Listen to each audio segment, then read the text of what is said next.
Alright shredders, welcome to today's garden skills session.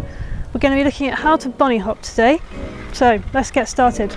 There's several stages to a bunny hop: the preload, the pop and the scoop.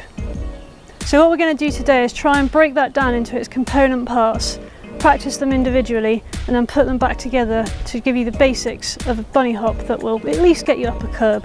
And then after that, it's up to you to just keep on practice. Okay, so 6 top tips to help with learning bunny hops. Grass. I'd recommend practicing this on a soft surface. Saddle. Put it down. You need it to be out of the way. Flats. So by this I mean use flat pedals, because then you know you're definitely not cheating when you try and lift the rear wheel. It's really easy if you ride clips just to pull on your feet, and that is not the correct technique. Use a stick. What do I mean? It gives you something to aim for when you lift your front wheel over and then your rear wheel. This just helps with timing. Video.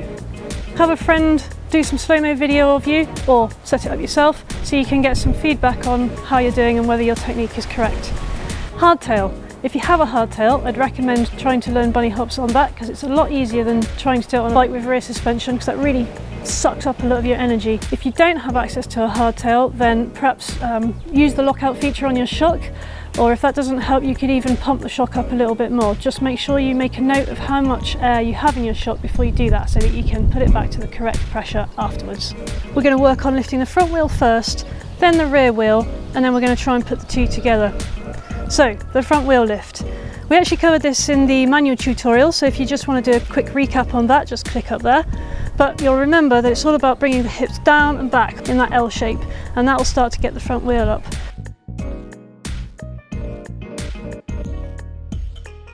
So once you're happy with lifting the front wheel over the stick, now it's time to move on to lifting the rear wheel over the stick. Starting from your low position, you just need to bring your weight up and forward, and that in turn will lift your rear wheel. If you find your feet feel like they're coming off, then think about pointing your toes down to the ground.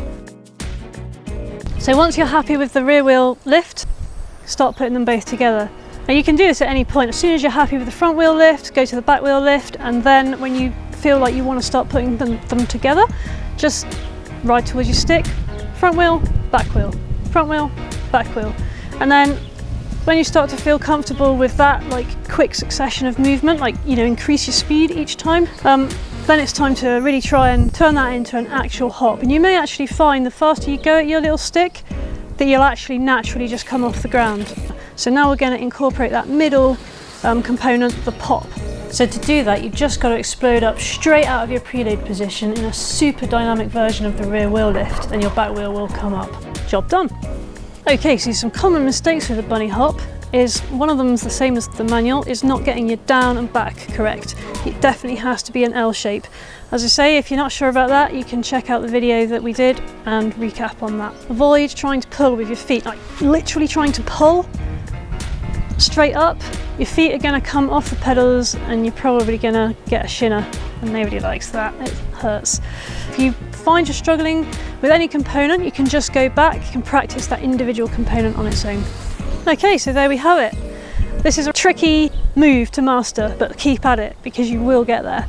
Anyway, I hope you've enjoyed today's tutorial, and I hope that you've got something out of it. If you did, give us a like. If you've got any questions, leave it in the comments below and I'll try and get back to you. If you'd like to see what's coming next with the garden skills, then hit subscribe, and we'll see you next time. Thanks very much.